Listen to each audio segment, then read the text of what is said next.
Hello and welcome. So tonight, what we're going to be doing today, depends where you are, is we're going to be doing channeled messages from one of my most beloved spirit guides, Aliyah. Before we jump into the messages, I'm going to just explain a few things. First and foremost, if you have ever seen any of my other readings, I am usually talking extremely fast. This reading is going to be much more slow and much more serious. And also, I want to explain what a spirit guide is, just so that there's no confusion about why famous people can be your spirit guides. So, spirit guides protect and guide us throughout our life. A spirit guide can be an ascended master, it could be our ancestors, it could be a passed away loved one. So, although loved ones and our ancestors are related to us, ascended masters usually have no relation to us, and there's usually no practical reason or logical reason that they are attached to you or that you could be seeing messages from them. So, ascended masters are spiritual beings that once lived on earth. They fulfilled their reason for being, and then they go ahead and ascend to the divine realm. They ascend to a higher realm. So, the ascended masters then become teachers, and they teach us. Oh my God, I need my tea. That's exactly why I said I'm not going to be talking fast. It's not happening. It's not happening. But they teach us how to become more spiritually evolved. And this is so that, well, if you believe in spiritual warfare, this is so that they can balance the scales between good and evil. As we know, there's been a lot of tragedy and trauma for humankind. And basically what ascended masters do is they make sure that the humans become more spiritually evolved so that they can stop making the decisions that they made in order that ruin the earth, like patriarchy, colonization, slavery, war, all of those things. If you're a biblical person, it would be the things of the seven deadly sins, right? Greed, lust, sloth, gluttony, anger, and pride. I think I missed one. I don't know. Doesn't matter. The point is that this is what an ascended master is. Now, Aliyah quite literally was passed away during her 22nd year, 22, 11, 33, 44. Repeating numbers of the same digit are often what we call master numbers. So, and as you know, as everybody knows, Aliyah was absolutely beloved by everybody that she touched or met. So her fans, her loved ones, especially when it comes to famous people have a way of touching the lives of hundreds, thousands, millions of people unknowingly, right? So if you feel divinely guided towards Aliyah and you feel divinely guided towards these messages, don't try to make sense of it. Just try to take what resonates and leave what doesn't, right? Because you were divinely guided to be here in order to help you become more spiritually evolved, right? So I just want to start there. Now, for me, the reason Aliyah is super significant to me in my life is I was born on the 16th day. I was born on, I'm actually not going to tell you guys what month, but I was born on the 16th day. Same with Tupac, Aliyah. 6 + 1 = 7. So 7 is a very strong number for Aliyah. I literally have the number 7 tattooed on me. Aliyah also passed away on a 7 day. 2 + 5 = 7. And as far as her 22 energy, she had 22 years on this earth. The day she went to the Bahamas was actually August 22nd. I don't think that's the day they went, but that was like the first day they started shooting. They released 22 doves at her funeral, which was very, very significant. She was actually number 2 on Complex's 90 hottest women of the 1990s. So all associations with her master number. Aliyah numerology, if you drop the H, there's actually it actually equals 22. Yeah, and her life path number was 7. So yeah, there's like so many significant little synchronicities that are significant to my life as well. At her chart, her birth chart is strong Sagittarius placements.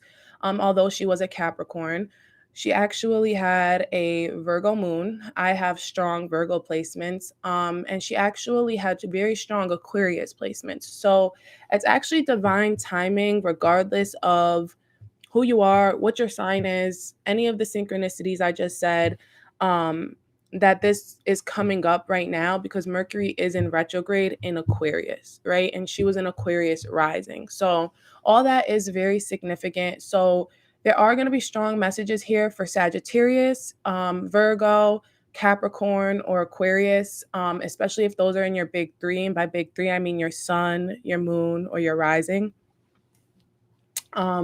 And then also too, the number 9 is very significant to Aaliyah. Also 9, if you were born in the 9th month, that means that you're a Virgo.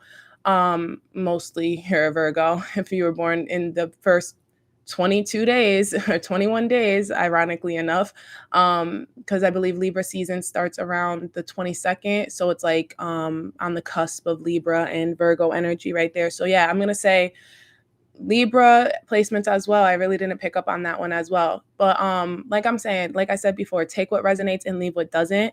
There's going to be a lot of general messages here that are able to be applied to anybody, but if you do have those placements, you're probably going to resonate a little bit deeper than the next.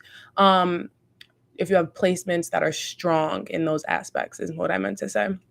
So yeah, from there, I just really want to say the most of the messages that are coming through for Aaliyah, like the messages that we're going to be focused on in this reading are going to be that, we don't want to rush. You should never be rushing. Trust fate. Time is extremely precious, right? So trust in time, trust in fate, trust in destiny, and do not rush your destiny. Do not rush fate. Pay attention to the details, which is a very Virgo-esque quality since Virgo is literally the ruler of details. The ruler of Mercury is ruled. Mercury rules Virgo. So another very significant just thing with the timing of this reading, since we are in the Mercury retrograde. And then another thing coming through very strongly is that time does not heal, but how we use our time is how we really heal. And then another thing really coming through strongly, which is actually going to be the core of what the reading is about, is say I love you to your loved ones, whether they're dead or alive. Like, I can't stress that enough. Like, time is an illusion, okay?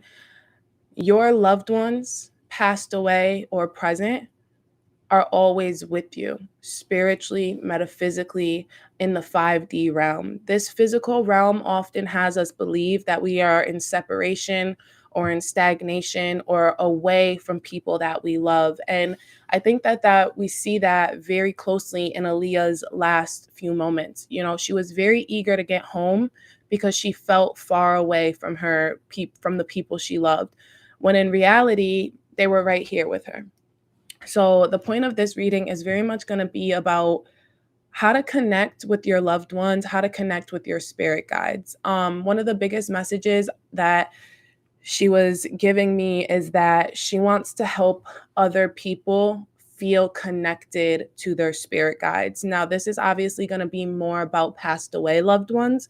So I pre-shuffled, which I usually don't do because I like to shuffle on camera. I feel like it gives more of an authentic look. But to be honest, I don't really care about authenticity as far as shuffling, because I know that these messages coming through are going to be very deep and very strong. And I think that if you've seen my readings, you already know this energy I'm in right now is completely different. Completely different. So yeah, we're gonna kind of jump into it. What I will say is we will shuffle the tarot on camera, and I will be doing some tarot where we get some information. Well, we'll step into that in a second. Let's start over here. So over here, what I'm gonna say is at the top, we have 2 red cards. These are the Tao. And the Tao is going to be advice on how to speak with your loved ones, your passed away loved ones, advice you need on how to connect better, or more often, or if you've never connected, I don't know. We're going to jump into that.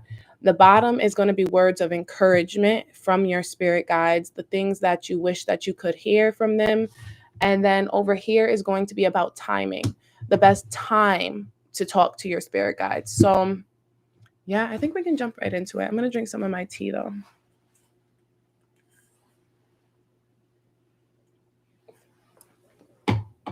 You also might see me drink some of my smoothie because I'm trying to like I already ate dinner. So I don't want it, but I have like the munchies a little.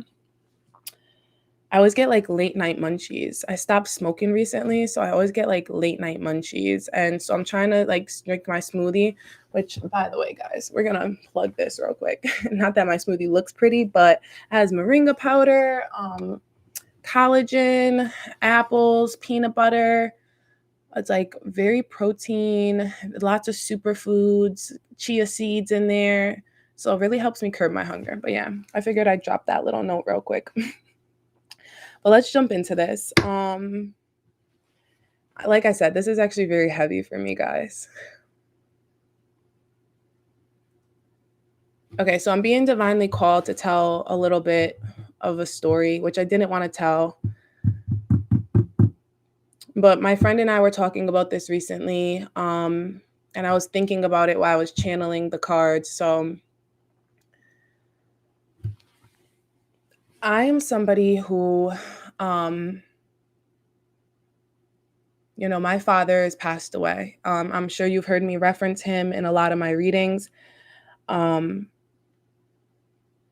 and I feel very connected to my father. I never feel away from my father. When my father first passed away, um, honestly, it doesn't even like that part matters, but not right this second, actually. But my father warned me of his passing well before he passed away. So I had a lot of time to prepare. My dad was not sick. There was no reason for him to pass away. There were no physical indicators of like that he would pass away, especially at the time that he did. Um, on my 22nd birthday, which I'm just realizing the significance of that, on my 22nd birthday, I received a phone call telling me that I had to rush to the hospital because my father wasn't going to make it through the night. He made it past 12 a.m., so he did make it into the next day, the day after my birthday, but he didn't make it into that afternoon, and he passed away. I cried for about 5 minutes. I wiped my tears and then I went right into my Virgo mode. I started writing his eulogy. I started writing my speech for his funeral. Um, I became very in tune with the details of his funeral because he left me with very specific instructions about how he wanted to be remembered. And I was intent on making sure that every single one of his wishes was fulfilled. And I knew that I could not do that if I was overly emotional. Um, and also, I didn't have a very strong relationship with his side of the family. So I wanted to make sure I presented myself in a dignified manner for him. It was 1322 when I said that. Thanks, Dad. Um, but yeah, I wanted to make sure I was presenting myself in a very dignified manner. Since my father has passed away, I can tell you with no exaggeration that I've cried about 3 times. Like tears of, you know, like kind of asking God, like, why? And all 3 of those times were times of complete despair and trauma. There were times when things that were like happening in my life that were completely out of my control, completely misunderstood to me, things I didn't feel like I had been prepared for. I'm not going to get into what those things were, but yeah, there's only 3 times that I can remember crying over my father. So for me, and this is what me and my friend were talking about, is that death for me is something I was very accustomed to. My father had brought me to funerals at a very young age.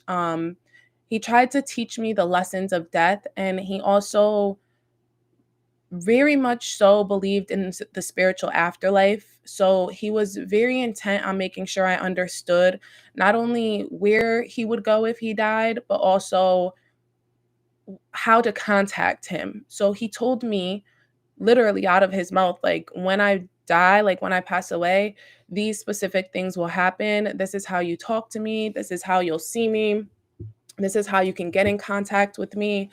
Um, so when he passed away, for me, it was like I have to admit, I know like it's gonna be hard for some people who don't understand this or who haven't come to this, but it's like my father, like when people are like, my parents with me all the time, that are like, no, my dad literally is like standing right next to me. Like I can feel him. I actually purposely wore his shirt for this reading. This is his shirt. Um, because I knew that this is, like, what he was preparing me for, like, my whole life. He always told me that we came from a very long line of seers, and he always told me how to use my powers, how to, attune my powers for the better, for the greater good. So with that being said, this reading is very much so to help you get into the place that I am every single day spiritually. Every single day, my father, like I said, is with me. Even if he has to go visit other people, I still feel as if he's right next to me. So we're going to jump into the cards because the cards are going to be very significant to you as to how to connect with your spirit guides, how to have a closer relationship with your spirit guides, how to have a conversation with your spirit guides, and how to trust the messages that are coming from your spirit guides, right? So yeah, let's jump into the cards. So the first card is the following, which is loyalty, adaptability, cooperation, trust, reliability, sensitivity to others, service, and receiving guidance. Guys, I can't make this up. I just want to point out, if you didn't pick up on what I just said, if you didn't pick up what I was putting down, I was born on the 16th, and like I just said, my father passed away the next day, which was the 17th. So with this card coming through, the advice that's coming through the strongest is stay loyal. You know, I think that's why they wanted me to tell that story, is because I was able to put aside my emotions and I was able to stay loyal and keep my word. I kept my promise to my father. So if there's a promise that you made to a passed away loved one, um, if there's something that you told a passed away loved one that you would do in their honor, make sure you do it. Do it every day. If it's just simply a philosophy they told you about how to live life, um, or an ideal that they gave you, an idea that they gave you, that they said they always wanted to see you, you know, accomplish something or do or live up to this idea, this creative idea or this creative endeavor or business endeavor, fulfill it, do it. Cooperation is coming through very, very strong because I'm hearing that it's like with cooperation, my father always told me one of his last dying wishes was take care of your sisters and make sure nothing bad happens to your brother. Like, and as far as my mother was concerned, he said, you're always wrong. You are always wrong when it comes to your mother. There is nothing that my mom could do. There was no wrong my mother could do in my father's eyes. And my father took any type of back talk to my mother as blatant disrespect. This is a hard one for me. It's a lesson I'm learning every single day, but I attempt my best to follow his orders. The following. Um this card is very much so saying for you, for others, that there was guidance that you received, regardless if you can remember it, because it's hard, right? When we have all these emotions about a passed away loved one, it's very hard to remember this conversations. It's very hard to remember all of the things that they said in their waking life and and while they were still living, right? So what this card is really saying is to look back into your childhood, to look back into the times where this person was still there and try to remember the conversations, try to remember the things that they were telling you, because these things are going to be very significant as to how you stay loyal, how you live up to their expectations. One of the things I didn't mention, but it's coming through now, is Aliyah quite literally means the most exalted, the most high, right? So it's like You want to be, and like I said, ascended masters are here to help us spiritually evolve. If you heard me say, I said Aliyah is a Aquarius rising. Our rising sign is the sign that we want to look to, and that's the sign that we want to start to ascend to. Our egos, our sun signs, are the signs we come into earth, and these are the signs that we adapt to, adaptability. We adapt the qualities of our sun sign, but the truth is our sun sign is just one tiny portion of us. It is our job to ascend. And what a rising is, what your rising sign is it really talks about the energy and the qualities that you should have as you're leaving this earth, right? When we look at Aaliyah, she was a Capricorn. Capricorn energy um is ambitious, it's hardworking, but it's also possessive and jealous and obsessive.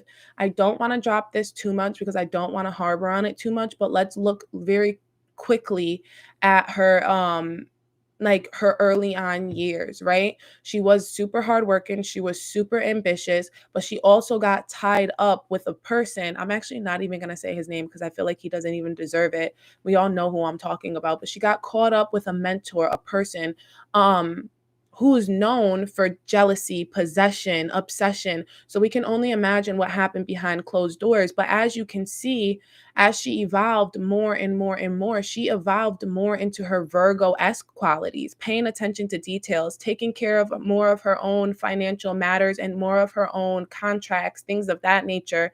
Um, not allowing everybody to control her, not having, like, Capricorn is represented by the devil in the tarot, which is all about chains being all over someone. In Aaliyah's position, she was literally being chained up. And this isn't to come at her parents either in any way, but it just is what it is. She was very much led and being following, she was very much following the orders and the desires and the wants of the people around her, her lover at a very young age, her parents at a very young age. But as she evolved, as she got older, she started to move more into her womanhood. She started to move more into her energy that was more in control of herself, which is this very Virgo-esque and very Aquarius energy.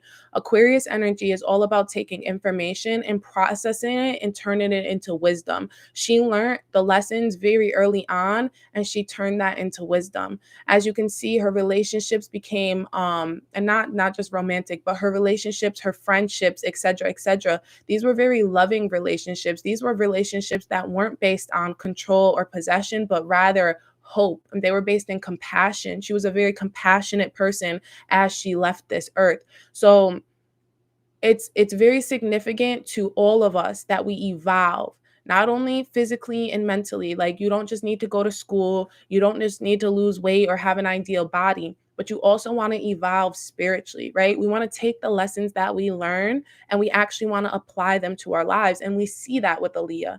Aaliyah very much took the lessons she learned very early on and she applied them to her life later in life. So that's very, very strong energy coming through there, very strong advice. The sensitivity to others is coming through. I think I kind of just touched base on that with Aaliyah's energy, but like I said, she was a very compassionate person. She was very, very, very kind. One of the last things she said about her legacy was not only that she wanted to be known to be an entertainer, which is funny because this is the following energy, this is the following card, but also just that she wanted to be seen as a good person. You know, she just wanted to be a good person. Now, good can have a lot of different connotations to it, but at the end of the day, we know that she meant kind. She meant compassionate. So that's what I'm hearing. I'm hearing that you need to be compassionate with yourself as well as with others because we can only treat others how we treat ourselves. So with that energy coming through, it's coming through very strongly to say, like, listen, like, if you want to be more sensitive to others, maybe you need to start in the heart. Maybe you need to start with self, right? So let's move on to the next card. This card actually has a really significant number to one of my other spirit guides. I'm not going to say who or why, but very strong energy coming through from my spirit guides here, and I think it's very relevant.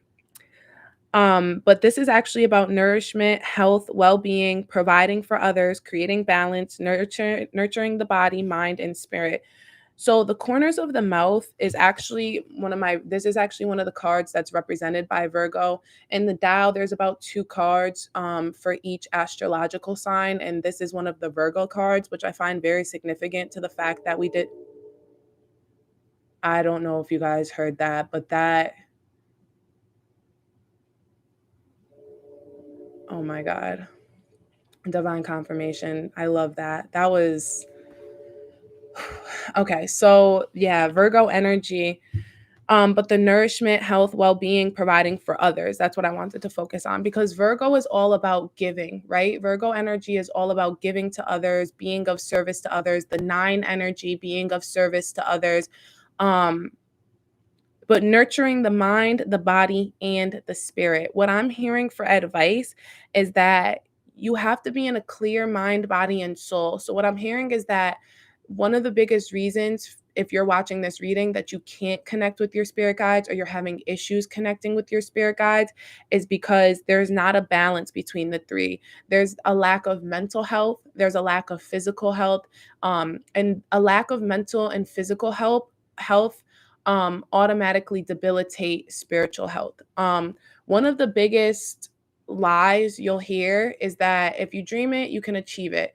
This ideal is extremely dangerous, especially to people who live in the inner city, because at the end of the day, people who live in the inner city are literally 3 times more likely to die of pollution. You know, environmental racism, systematic domination, they very much contribute to the unhealthy minds and the unhealthy lives of indigenous and colored people. As we know, Lawrence Fishburne says in Boys in the Hood, but why do you think that there's a liquor store on every corner in the inner city? Why do you think that there's strip clubs and clubs available in the inner city, but they don't exist in the suburbs or things of that nature?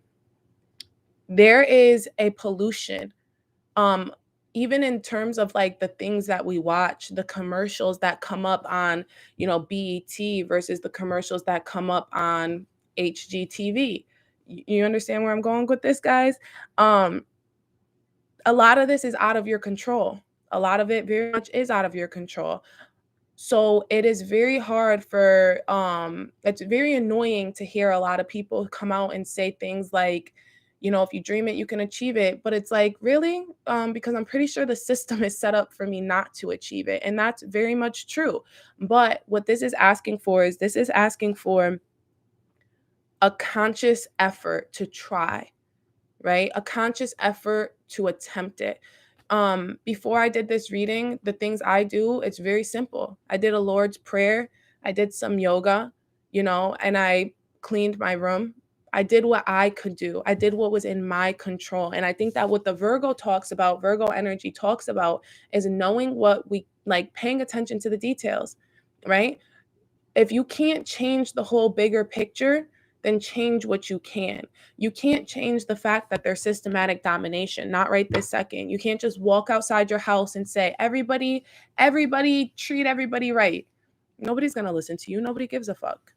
But what I can say is that inside your soul and inside your four walls, you can start by treating others right. You can start by treating yourself right. You can start by taking your health seriously. You can start by taking your mental health seriously, your physical health seriously. And with that comes the seriousness and the discipline that is required in order to have a spiritual connection.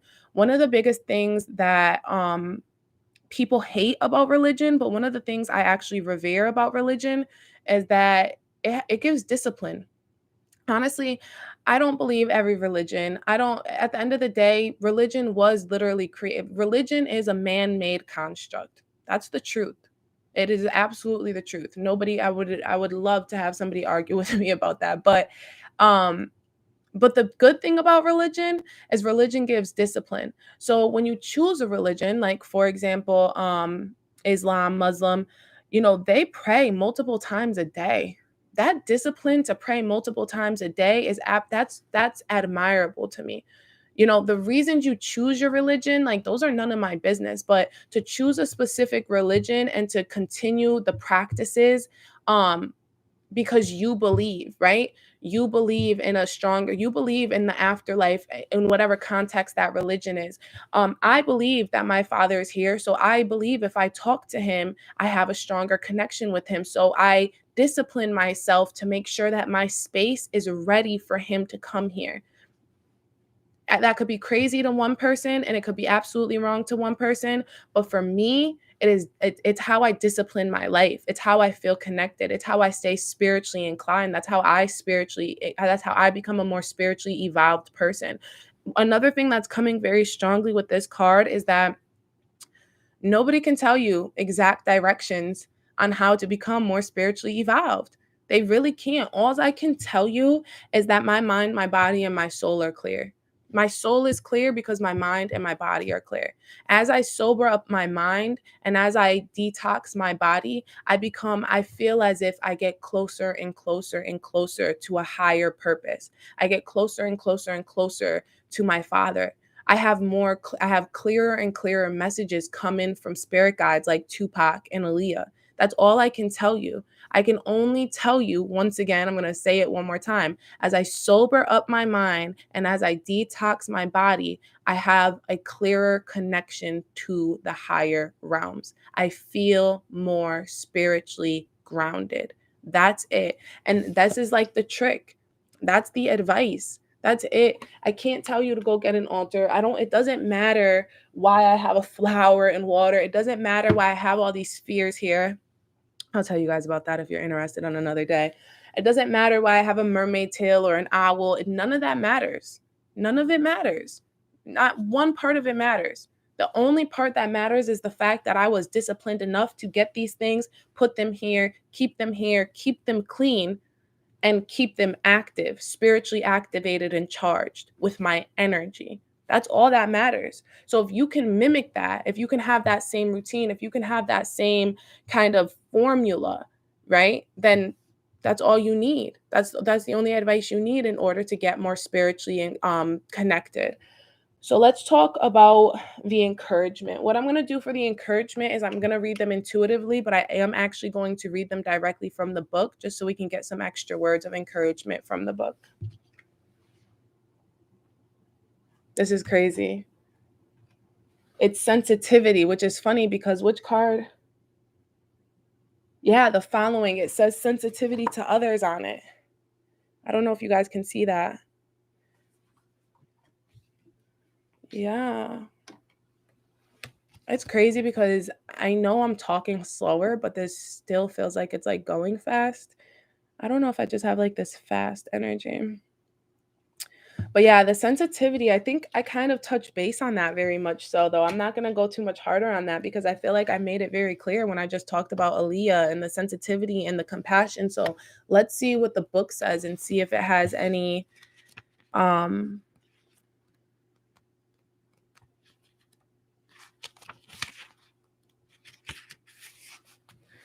so the book says,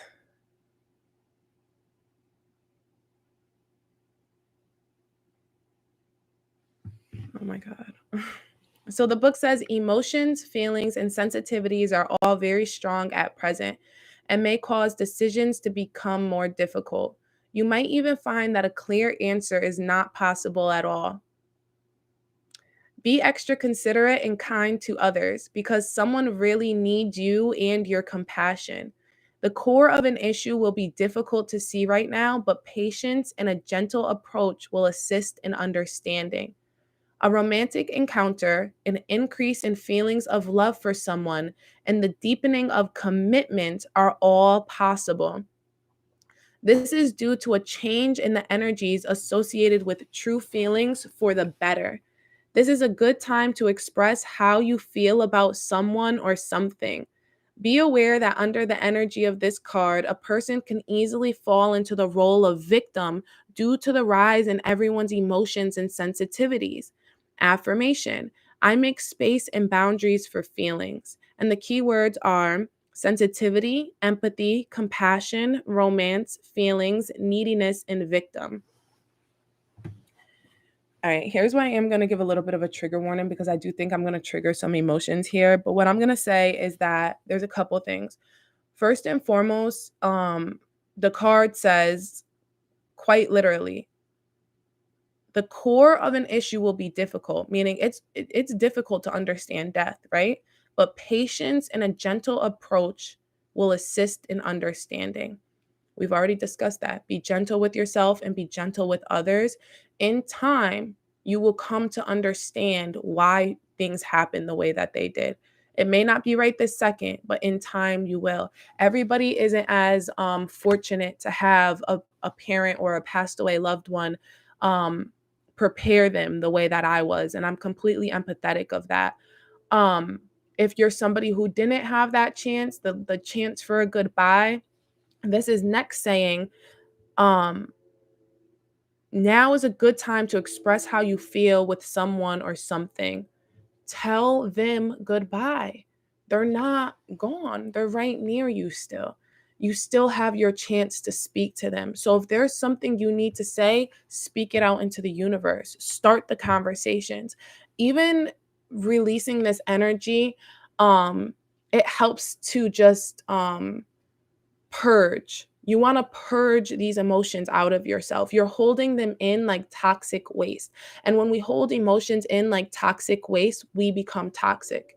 That's where that slogan comes from. Hurt people, hurt people. And that's what the health is talking about. Your mental health is suffering as a result of your lack of emotional intelligence. In order to gain emotional intelligence, you have to talk about your emotions. And that's what people are saying when they say those stupid quotes like, you can't go under and you can't go over. You have to go through. That's all they mean. Is when you feel the emotion that you didn't get to say goodbye, when you feel angry at God for taking away your loved one, you're allowed to feel that way. God didn't put us on this earth and give us feelings and then say, you're not allowed to feel that way about me, though. No, it doesn't work that way, You're allowed to be angry, you're allowed to be sad, feel your feels, because after it will come clarity, after it will come understanding, and be patient with yourself. It's not just gonna be one conversation, it's gonna be multiple conversations over and over and over again until you finally learn the lesson. The next important thing coming through is a deepening of commitments, it says, and I think that that's very relevant because that's what this whole reading is about. What did we say? You want to I said I kept my promise to my father. You want to commit to your spirit team. You want to commit to your passed away loved ones. You don't just ask them for favors. You have to be of service to them as well. The reason I feel as if I'm so fortunate and the reason I feel as if my father comes and saves me from some of the most tragic things, honestly, is because not just because I ask for help, but because I keep my word to him. I stay loyal to him. I never turn my back on him. I'm hearing to say this for some reason, but like this is his ring. I never leave the house without this ring. When I do fornicate, like when I'm not practicing abstinence, because I'm back on abstinence again. But yeah, I take my ring off. Like my ring does not touch the body of another human. Absolutely not. Like no, no, thank you. I stay committed to his in his honor. Whatever. I said that part wrong, but I honor my father even in his not living, in his passing, in his spiritual form. I honor him. The next thing is the neediness in the victim, right? Oftentimes, we think that things are happening to us, and oftentimes we say, why is this happening to me? Why is this happening to me? And I'm just here to tell you there's nothing happening to you. There's always things happening for you. More importantly, if you don't want to believe that, or you don't agree with that, because you don't even have to agree with me on that, you don't need to ask why things are happening. Your next question is, what do you do next? How do you move on? Why will drive you crazy. Why will drive you absolutely crazy. We are only meant to know we only get what we can handle, right? So if we only get what we can handle, and for some reason some information is not present to you at the time, doesn't that mean that you can't handle it? Are you a victim because of that? No. Does that make you weak? No. It just means it's not right timing, which I think is very important to the point of this reading. Is that my thing is dying, guys.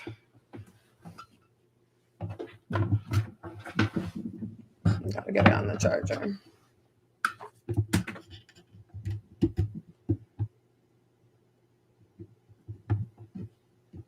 Yeah, and I think that that's very relevant to this reading because that's exactly what I was just talking about is having the right time and being in the right time of things, right? Not to rush things. That's the message that was coming through so strongly from Aaliyah. Like, we don't need to rush.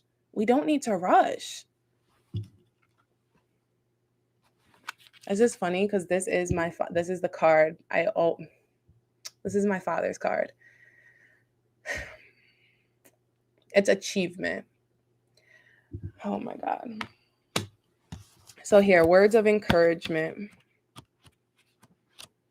I'm hearing, I get this so much, and I don't know if it's just because of I have a very strong connection, like my past lives to Haiti and to like Haitian culture. But whenever I pull this card, it always is super significant for me because it always reminds me of my connection with the Orishas. Um, Outside of Haitian, guys, oh my God, that has to be relevant for somebody. I was going to say outside of Haitian culture, obviously we know that in Central America, West Africa, whether it's Santeria, Haitian voodoo, Ifa, it doesn't matter what it is that we're talking about. They all kind of delve into the same, seven Orishas, the Loas, etc., etc. So what I'm hearing is that, now listen, I'm being very, very, very serious when I say to you, do not start talking to Orishas and Loas if you're not ready to stay committed. But I think that's the point of this reading is that I'm hearing that you may be somebody who needs religious discipline. You may be somebody who needs to choose a specific religion. I believe that everybody doesn't have to choose a specific religion, but I do believe that whoever you do decide to talk to or whoever you do decide to pray to, once you start praying, you need to understand you can never stop. And it's not because it's like, oh, bad things are going to happen, but you need to understand that it's like, if you want to spiritually evolve, right? If we want to ascend and you start a practice or a discipline or a routine or a ritual and you start it with the intent to ascend and then you stop said ritual, then you're going to either go into stagnation or you will begin to descend. So that is why oftentimes, I don't know why I'm being called to say this, but yeah, that is why oftentimes people will make like, you'll hear people say like, I started talking to the Orishas and then, you know, like horrible things started to happen afterwards. Horrible things probably started to happen because people probably started headstrong that they were going to commit to this discipline, to commit to a specific religion. And then they fall very much short. I hate these little bots that come in here, guys. It really annoys me. And I thought that I clicked the button to make sure that they can't comment on my things, but it's very distracting and it's very annoying. And it's very confusing why YouTube hasn't like eradicated them, but yeah. And I have to go delete 5 comments. Anyways, let's read this card.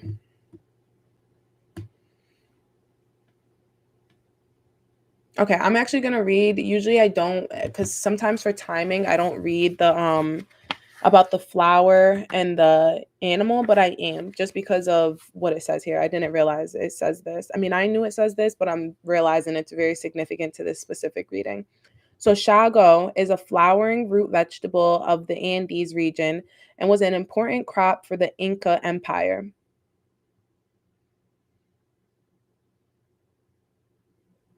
Yeah, you're somebody also too who should look into like the Aztecs, the Mexicans. You should look into your own ancestry. That's what I'm hearing, or your past lives. Yeah.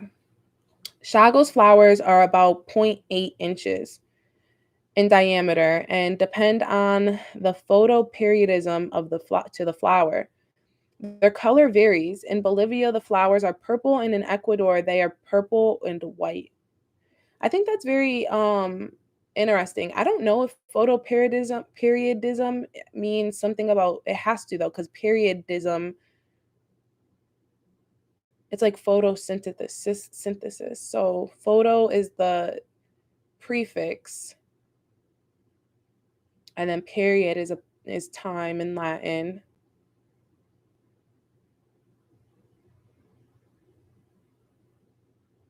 So this quite literally means like it depends on the time that is captured. I don't know if that's processing for you guys the way it's processing for me. I'm a word person, so I break down words to their kind of etymology, like their original meanings. So that word quite literally is saying like things change in time, time changes. It's like it's kind of pointing out like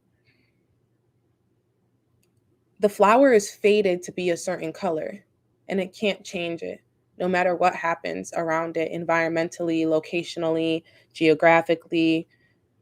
Nothing matters. You can't change it. Okay. And the largest of the small cats, the puma, is native to the Americas and is noted for its adaptability and ambush style of hunting. They are also known as a mountain lion, cougar, and panther and range between 23 to 34 inches in height at their shoulders, with males weighing on average about 137 pounds and the females about 92 pounds. That's funny because 92, 9 take away 2 equals 7. I was actually born in 1992, super significant. Just the 7 energy from AALIYAH coming through. Black Panther is super significant to my father. I actually have a Black Panther tattooed on me. Um, so I'm gonna say the panther, and I think this was the. I'm gonna go back and see what kind of animal this is, but these animals can be significant, and that was actually what I was gonna say with the tarot. I'm gonna pull some other animal spirit guides that might be significant for you guys. So the coat color is usually tawny, but it can also be silver gray or even a red tint and sometimes black. This is very significant as well, just because we're coming into the year of the black tiger. In the Chinese zodiac. If you guys are prepared, not prepared, I didn't mean to say prepared, but in the last week of January, I have a video coming out that's going to be talking about how, the January 1st is not our new year. That's the colonizer's new year. That's the white man's new year. Our new year comes at the lunar new year, which is actually the first new moon, which is February 1st this year. So, the lunar new year and the astrological new year, which is the top of like mid-March, top of April, is when most indigenous cultures celebrate the new year. Oh, the flame on my candle just started flickering crazy. But I point that out to say that you might be somebody who takes a lot of just coming through with a lot of this difference of spirituality. What I'm hearing is that you may be somebody who needs to look into different cultures for advice, for comfort, for encouragement. I'll be doing more. I know I do a lot of the tropical sidereal, the Sumerian astrology, and that's more because a lot of my followers, a lot of the people who follow me are obviously comfortable with this. That's why I say Virgo. That's why I say Sagittarius. That's why I use these signs, because like I said, especially in America with this panther coming through, especially in America, we're more assimilated, conformed, whatever word you want to insert there with these signs. But the truth is our indigenous people used our indigenous ancestors used different zodiac wheels. So I'm going to be more going into the Egyptian zodiac wheel, the Chinese zodiac wheel, and even the Celtic or the Druid zodiac wheels, which are all, and even the Native American zodiac wheels, which are all like they're all very similar, but they just use more Eastern. Honestly, they're just. I know politely what I'm trying to say here, guys, is they're more rooted in our indigenous practices, and they're less whitewashed. The astrology that you follow now has been very watered down by the white man, very watered down by the colonizers. Even Wicca, a lot of people don't realize it, but Wicca wasn't even created until like 1930. Wicca is actually a result of a cult. Like Wicca was from a white man who went and traveled the world um and came back to America and wrote a book about Wicca, and he started covens and they ended up all over America. And to this day, people still refer to themselves as witches and Wiccan witches, etc., etc. But really, Wicca, I hate to say it, is a colonized, like he stole the practices, ideals, and rituals and etc. from indigenous cultures, and he didn't write them as his own. We will give him that, because he didn't intend for it to be coined the way it did. He was actually trying to highlight. But then again, it kind of comes down to the white savior, right? It's like we don't need any more white saviors, and he came in and he was trying to save what he thought was dying practices, when in reality, like, they weren't dying, they were being killed by his brothers and by his father.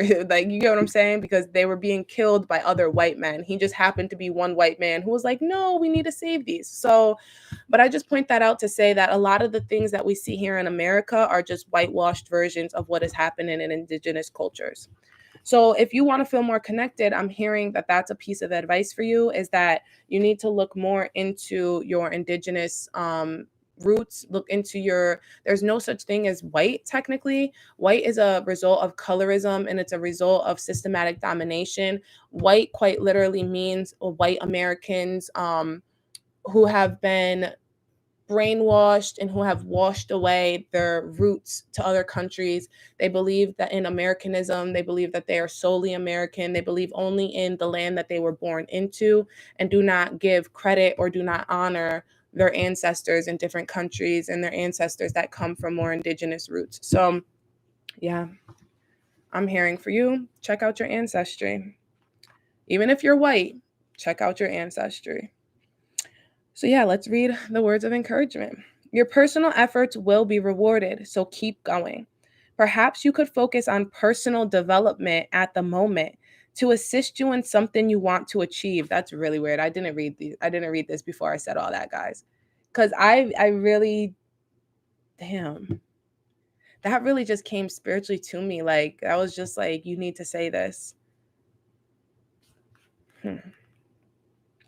Leadership is indicated in your interaction with someone or your own leadership in management.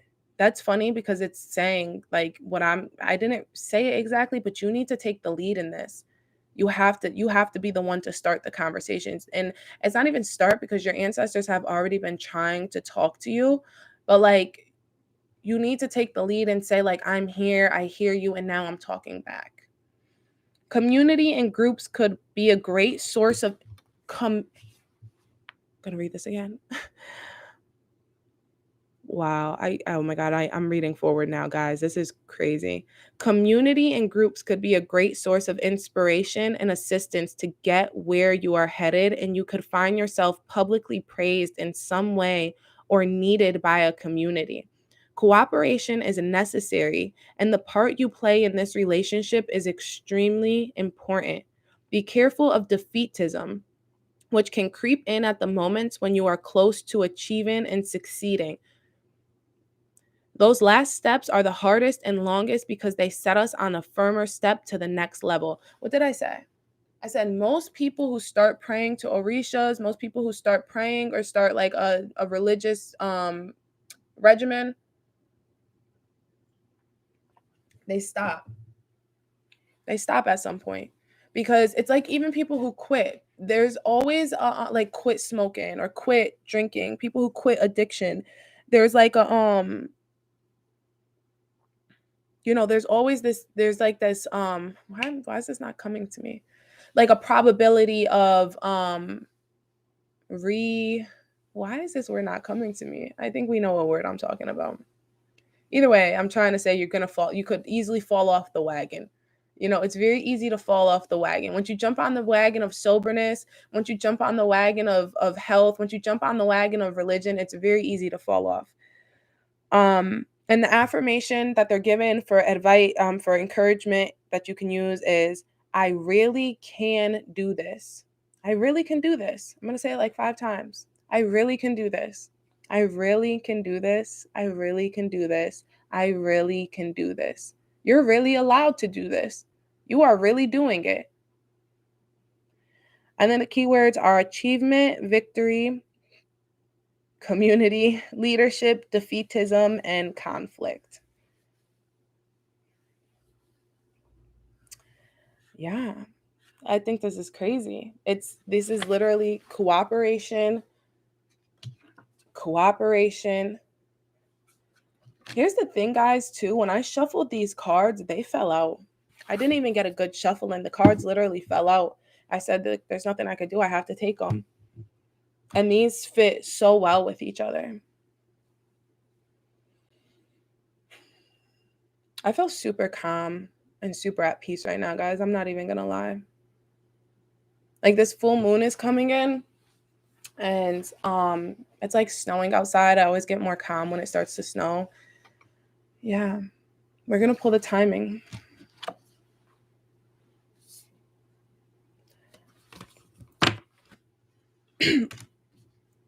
Guys,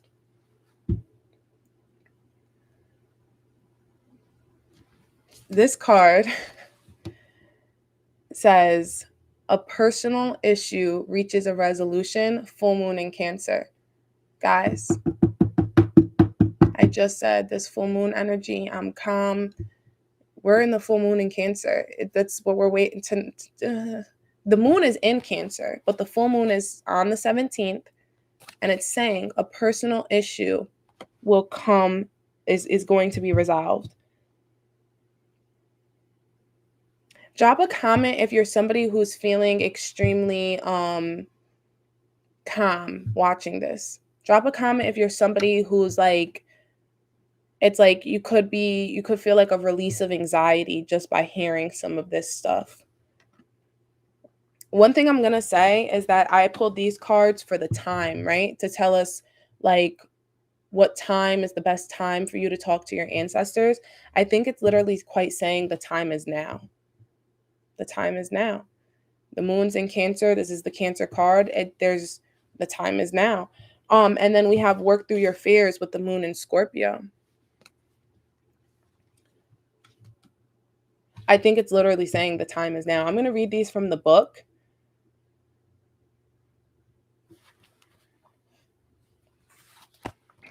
To see what kind of words of encouragement or advice that these specific 2 cards might have. But full moon in Cancer. The snowplow truck just beeped. Things are likely to get very heated as full moon in Cancer is a super emotional sign. So there could be something of an explosion of feelings around now or surrounding your question. It's important to be sensitive to other people. Sensitivity to others. This is crazy. Honestly, guys, I didn't expect this. I waited all day. Usually I've been doing these live readings a little bit earlier. Like, I want them done in the mornings because that makes me feel productive. Like, I have a lot of other videos I'm getting ready for you guys, editing, but I wanted to do these live videos just so that there's like a daily video for you guys. But this one I kept getting debilitated. You know, things happening in the house, just my energy being off personally. And now doing it now here in the evening, it just feels so divinely guided and it feels so right. I can't even explain. Drop a comment if you know what I'm saying, because if everything about what I'm saying feels right. I don't feel like I made any mistakes.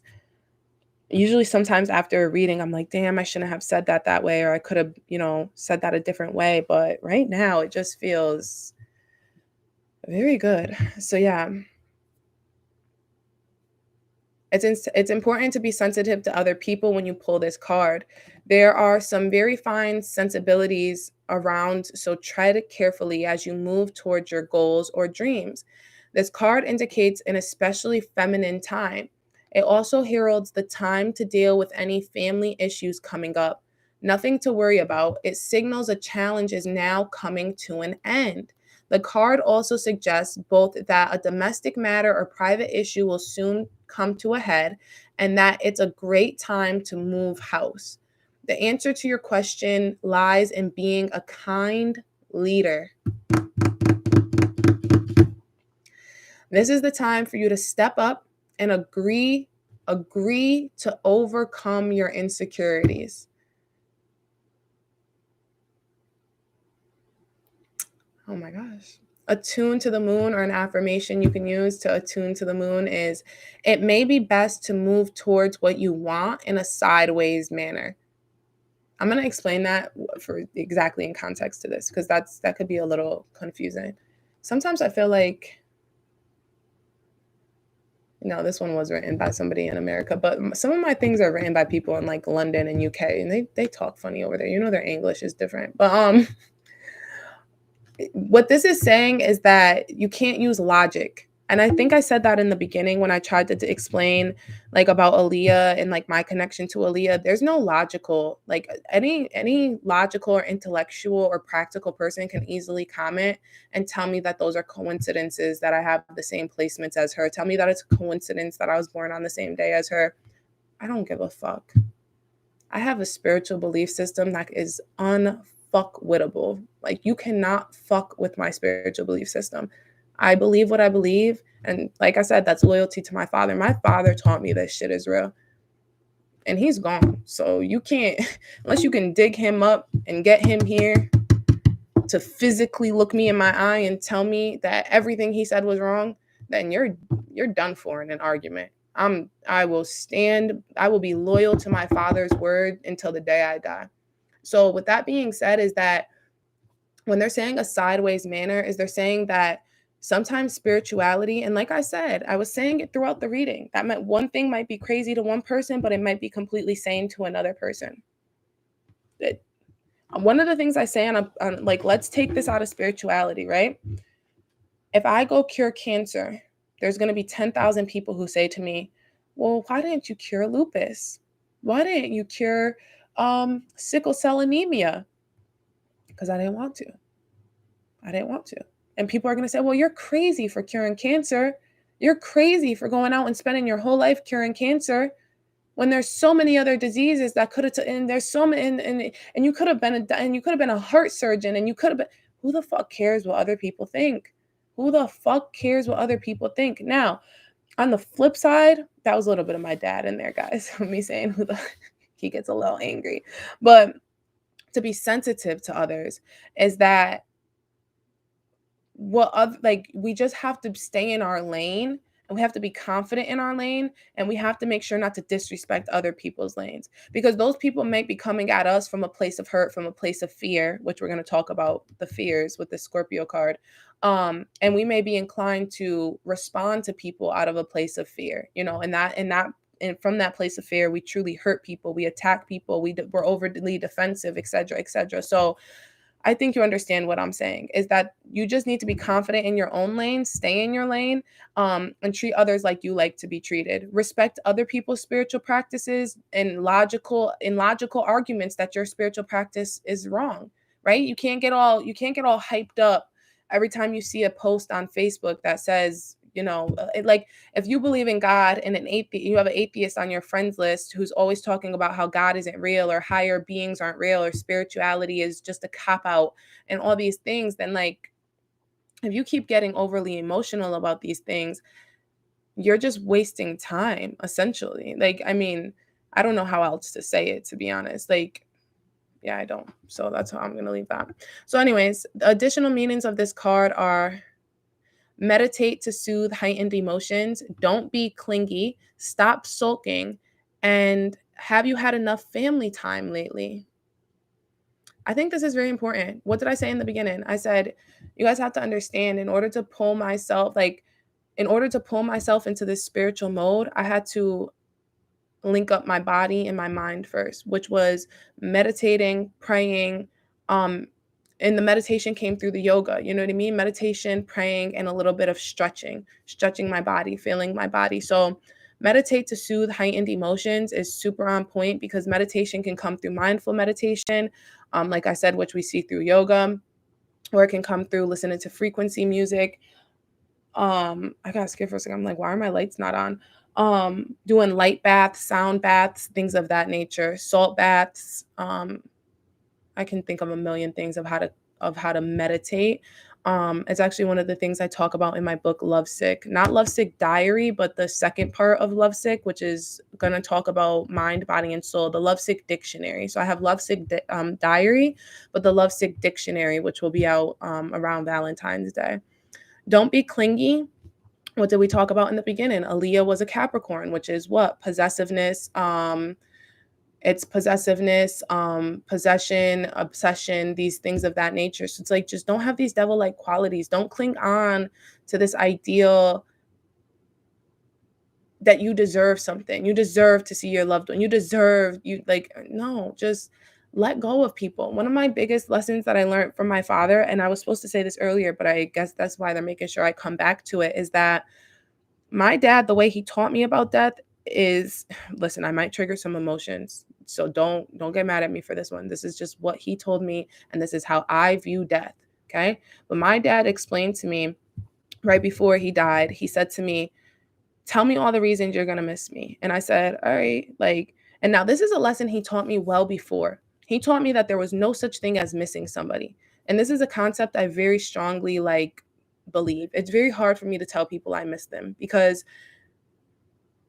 my dad taught me that when you miss somebody, right? When he asked, what are going to be the reasons you miss me? I'm going to miss your hugs. I'm going to miss the sound of your voice. I'm going to miss I can't even think of things because I don't miss him. But he would explain and he would say, and you're going to understand why I just said that, because that's not to be an asshole thing. You're going to understand why I just said I don't miss my father. But he would say, you're going to miss my hugs, but I don't want to hug you no more. I can hug you from the other side. You may not feel it physically, but I'll feel it. You want a hug. Does that mean I want to give you a hug? Then another thing was I'll miss the sound of your voice. My voice is cracking. My voice is dying. I'm sick of being here. This is my earthly voice, he would say. I have a different voice on the other side. You'll hear my voice in a different way. You're just not ready yet.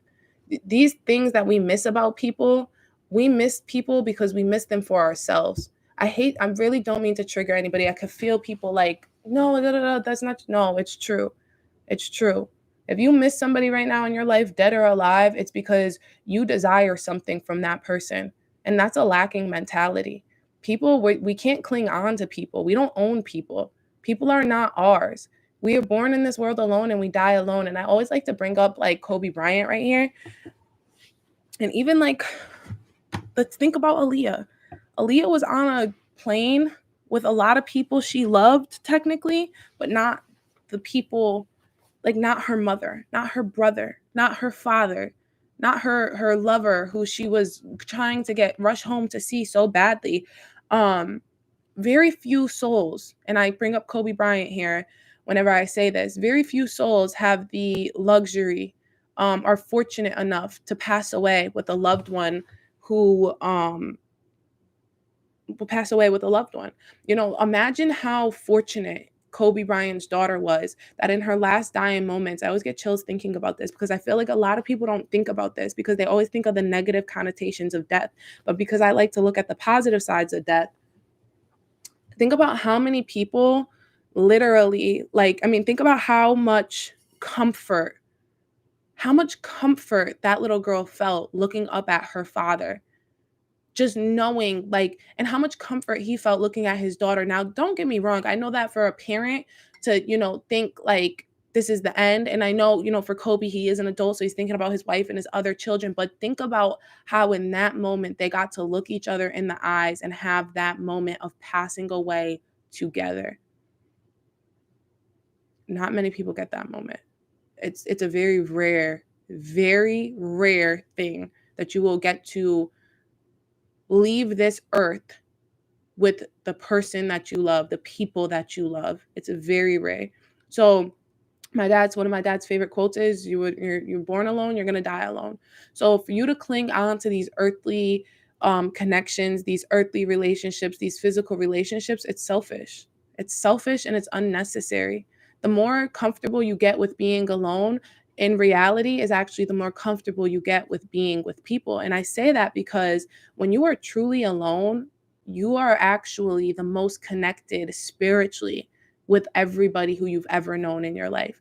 Like when you're alone and you meditate, you can collectively enter into the 5D realm and feel and talk to and love anybody that you want. You don't need them to physically be near you. I need tea, guys. I should have kept the cap on because now it's getting cool. Okay, and then the teaching of this card is the heightened emotions of the moon Cancer combination cannot be ignored. However, Cancer is one of the moon's 2 home signs. Yeah, because the moon rules Taurus and Cancer. So, astrologically speaking, the moon loves to be in this sign. In fact, she rules Cancer. This means that with this card, there's a sense that all is as it should be. And don't worry, all will be well soon. It's funny because my tea thing actually says, what belongs to you shall always come to you.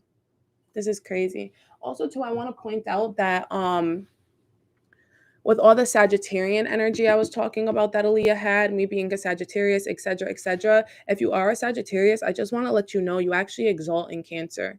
So we exalt whenever the moon, the sun or the moon moves through Cancer. You can look into exhaustion and debilitation, but basically every sign has is ruled by a planet or ruled by no, not or is ruled by a planet. With that being said, when certain signs go through certain planets, it could debilitate them or it can exalt them. So with just the Aliyah energy, Aliyah meaning exalt, and we're talking so much about exaltation, that is maybe one thing you should learn about yourself is what I'm hearing with the timing. Like, yes, the time is now. I'm not taking back on that. But what I am saying is that maybe you need to learn about when you exalt and when you debilitate, because knowing this information helps you understand there's a difference between your emotions and there's a difference between external emotions. And you could be somebody who's confusing like external emotions with your inner emotions. Like you could be going through times of debilitation, thinking that you're depressed, thinking that you're manic, whatever, so on and so forth, when in reality, your energy, your personal energy is just being debilitated. With simple meditation, simple spiritual practices, you can move through your debilitated periods much more smoothly, right? You can never change the fact that they're going to be a little bit of a harder time for you, but you can move through them much more smoothly. An example I can give you is that, for example, like I said, Mercury rules Virgo. So when Mercury retrograde happens, like Virgo exalts under Mercury. So when any transits in Mercury happens, Virgo actually exalts. So it's like I point that out. That's actually funny. I'm saying that too because we're in the Mercury retrograde and then we have the full moon in Cancer. So if you're a Sagittarius or a Virgo, or like I said, strong Virgo or Sagittarius placements, now is a really opportune time for you to start. Another thing I'm hearing is that you need to understand is that every single person has every single sign in their zodiac, in their chart, right? So we each have, there's 12 zodiacs and there's 12 houses. Each of those zodiacs lies in a house. For example, Cancer is the 4th house, right? And Cancer rules the home life, it rules personal relationships with family, familial relationships mostly, not too much romantic with Cancer energy. But Cancer energy is very much about the home, having a comfortable home, whatever, so on and so forth. So, say, for example, like this doesn't have to be that you're a Sagittarius, a Virgo, a Capricorn, or an Aquarius, but you could have those strong placements in the 4th house. And if that's the case, you need to look into like what that means for you. So for example, if Virgo is in your 4th house, that means that you need to pay attention to details in the home, right? Because Virgo is all about paying attention to details. Virgo is all about yeah, we're not going to get too much into this because then I can give like a million examples, but you understand where I'm going with this. I'll say one more. Sagittarius is about looking at the bigger picture, arching, putting their archer out for ambitious goals, etc., etc. So if your Sagittarius is in the 4th house, that means that you need to set goals in your home. You get where I'm going with this? Okay. Figure out where your 4th house is and then drop it in the comment or drop where Drop where your Virgo, Sag, Aquarius, or Capricorn placements are in the comments, and I'll give you a quick rundown. Like, tell me what house it's in, and I'll give you a quick rundown because I like to charge for those, but I feel like with this, I'll give out some free advice. But if you want a full astrological chart, check out the description because there's a link for personal readings. Yeah, okay, so that's all that's on this card. And then the Scorpio is new moon in Scorpio. And then I'm going to close it off here, guys, only because I do want to finish before 12 a.m. I want this to finish on the 16th, and I want to be able to post on Facebook before the 16th ends.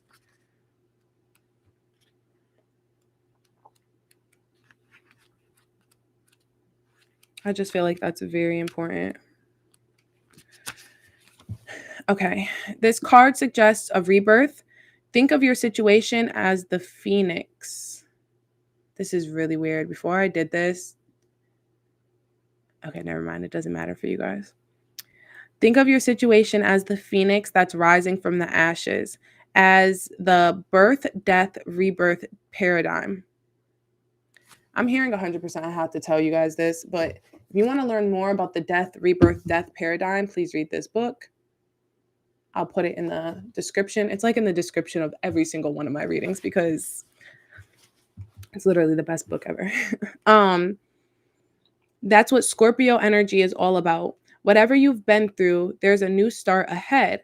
It might be a little dark. It almost certainly won't be rainbows and unicorns, but it will be deep and transforming. This card also suggests that if you know you are magical, then this is the time to work your magic. It can also herald the start of a sexier time. If you've been experiencing something of a drought and emotional intimacy is Oh, okay, I got it. They see this is what I'm talking about. They say things incorrectly. They should have said, if you've been experiencing if you've been experiencing something of a drought, this is the time. This is starting a sexier time, and emotional intimacy is also on the menu. Scorpio is the sign that likes to go deep into the body, mind, and spirit. So when this card comes up, there's nothing superficial about what's coming your way.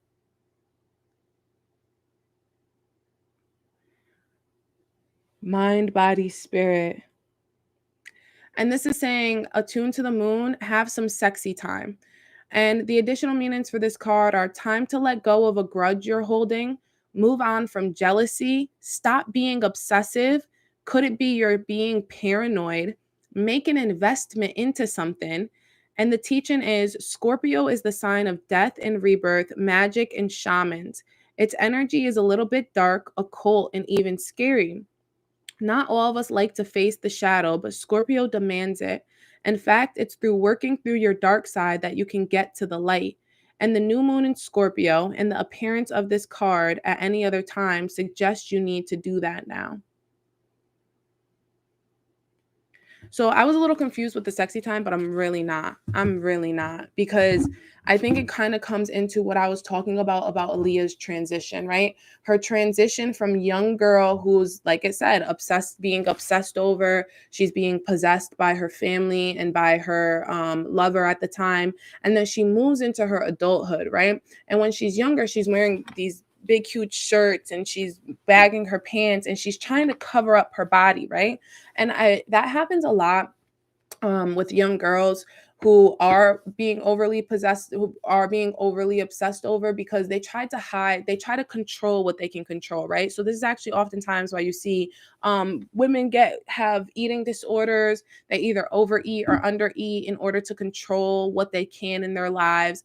One thing she had control over was the clothes that she wore, and she would wear overly big clothes in order to hide her body, right?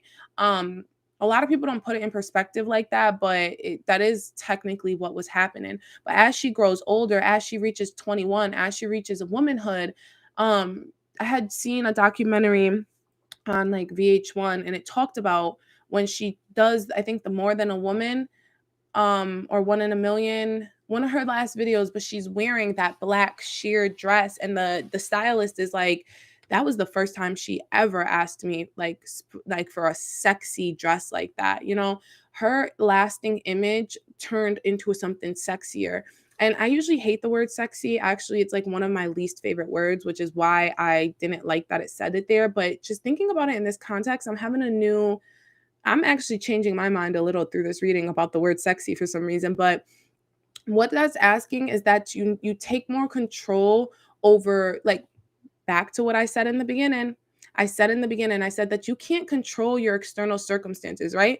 Aaliyah, by that time, she was already extremely famous. There was nothing she could do about it, right? But what she could control is her style. She could control her image. She can control what people saw, what the clothes that people saw on her. So I say that to say that when it's saying to have sexy time, what I'm hearing from that is take control of your image, take control of your belief system. Take control of these things. And if you have control over these things, then it's hard for people to shake you. She was unbreakable. She was unshakable. She honestly was. She dealt with one of the most, like, this man is in prison now for literally once again, I'm not giving him that much energy. You know who I'm talking about. But the point is like he literally had to face his yeah, you guys understand what I'm saying. My point is that, like, she overcame one of the most vicious men to that on this earth. Like, I don't want to be polite about it. I really don't, but I also don't want to give him too much energy. But the point is she overcame a very emotionally and probably physically abusive relationship and came out on top.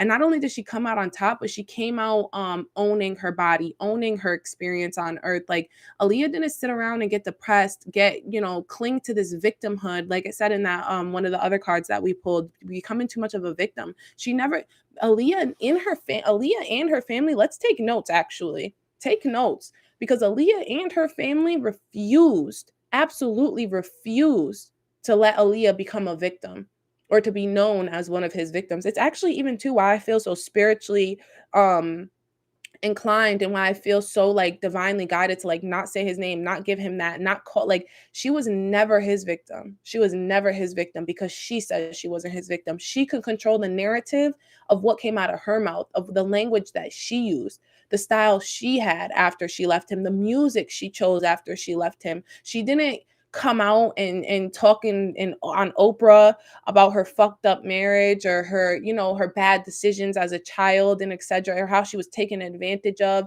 and anything of that sort. Instead, what she did is she moved on, and she found an image that supported what she wanted to be to this earth. She found an image that supported her sole purpose, which, like I said before, was all about her. The last thing that she said, when they asked her, what do you want your legacy to be? And she said, I want to be known as an entertainer. That's who I am. That's what I am. And also, too, I want to be known as a good person. Now we're taking that word good, and we're gonna put it into the context of kind and compassionate. But I think that's, like, really relevant. Okay, the last thing we're gonna do is just pull out some. I was gonna almost forget. So the first thing coming through is the skunk. I'm not really gonna focus on. I will actually focus a little. Seven of Wands is you're above your frustration. That's funny because the seven energy coming through. You're above the situation. Seven of Wands and the Raider. I always say that wrong, but who the fuck cares? In the original tarot, the Seven of Wands is represented by somebody who's wearing two different shoes. So there's somebody who feels as if they were caught off guard, like they weren't prepared for a fight. But with this energy, the Seven of Wands, he is prepared for the fight. I'm saying he because it's represented by a male on the card, but we're just going to say this person is prepared for a fight.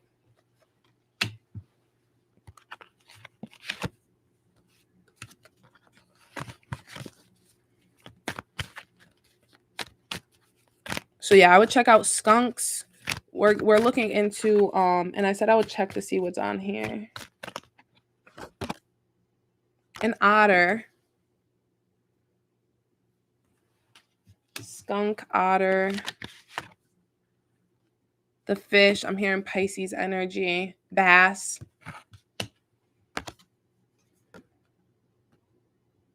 What's this? Like a gecko or a lizard. Take what resonates on this one.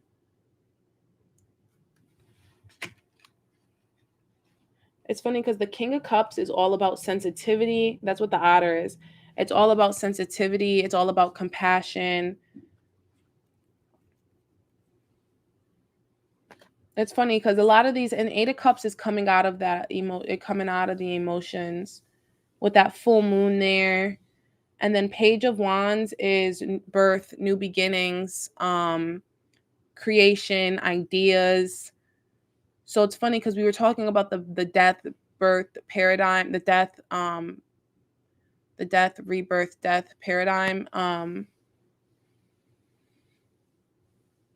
I think that's really interesting because it's showing that there's really going to be a birth here for you. This is the birth of something new. This is the birth of a new beginning. Five of Wands keeps coming out, so I feel like there's a lot of defensiveness. But Six of Swords, you can move through challenges, and this is the flying squirrel. Squirrel energy, flying squirrel energy. And Judgment, the only thing that can happen under the circumstance. This is funny because with the Judgment coming through, it's kind of saying like, only God can judge you, right? Knight of Swords is a letter coming in or messages or visitors. So it's telling me that you are going to have some visitors. Check out the raven, the crow, reindeer, deer, and then the fox, and with the magician energy coming through. These are all significant animals, or these are all animals that you should look out for. Or I apologize. I mixed up the Ace of Wands with the Page of Wands, but it doesn't matter because the Ace of Wands came out. It's the Page of Wands that came out, which is a little bit of a different meaning, but it doesn't matter. The Ace of Wands came out, and that's a firefly. So fireflies, but I'm also going to say dragonflies, butterflies, always significant for spirit guides. All of these are going to be animals that you may see. I'm here to pull these last three.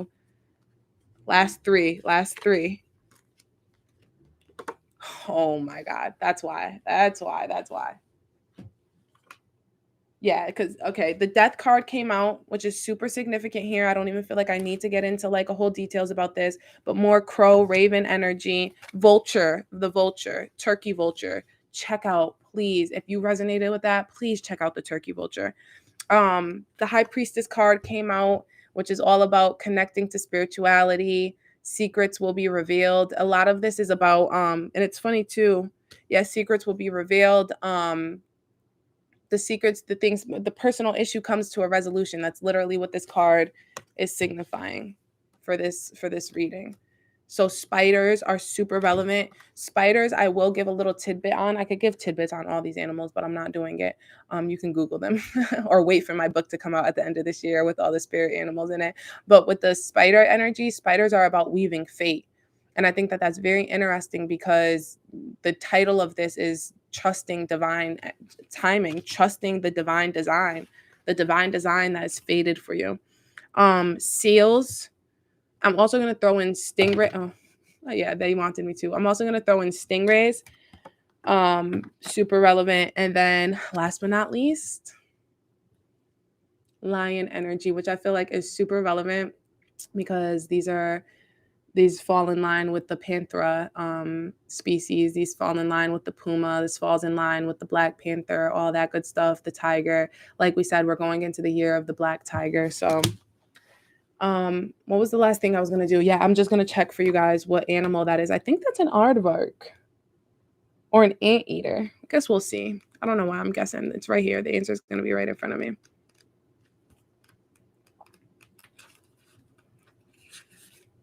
An aardvark. It's nocturnal burrowing mammal native to South Africa. It feeds on ants and termites, which earns its name in some areas as the African ant bear. Maybe that's why I'm supposed to read this. So bears are another thing you should check into. And they're between 41 and 51 inches and could be up to 7 feet when you include their tail. That is so big. And that's so relevant, the 7. Wow, okay. Yeah, that's crazy. All right, guys. Yeah, I think I'm gonna leave it off here. I hope that this and it's 129. 22 and 9, 7, 9 take away 2 is 7. Yeah, I'm gonna close it off here. I hope this reaches you in good health and high spirits, guys. I am signing off.